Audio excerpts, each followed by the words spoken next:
Where are the Arab troops? Where's the Arab Air Force? Where's UAE? Where's Qatar? Our great guys in Qatar, where are they? I want to see their planes. I want to see their missiles. They're bitching and moaning, hey, we're getting hit when you're not protecting us. You know, the United States is not protecting us. I know you're protectorates, but part of being a protectorate, you got to stand up when the alarm goes off, when the bell rings, right? When the bell rings, you got to be able to stand up. You got to be able to stand and deliver. And now it's time for them to deliver. The first wave at Carg Island to go take it, and the second wave at Carg Island to hold it, ought to be all Arabs. 100% Arabs.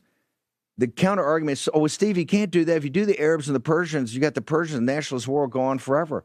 Well, maybe it goes on forever. But they're the ones fighting it. Maybe it goes on forever. Maybe it's going to have to go on forever.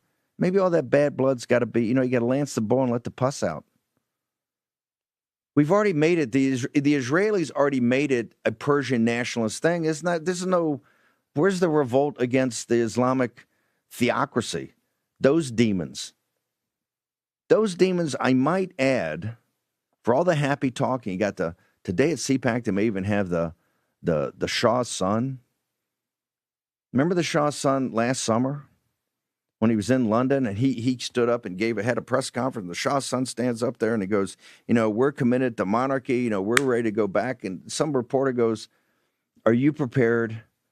Because it looked like they're talking about a revolt in the streets and this thing could be overturned and there's this huge revolt. Are you prepared to go lead an interim government? They asked him the question, are you prepared now to go lead an interim government?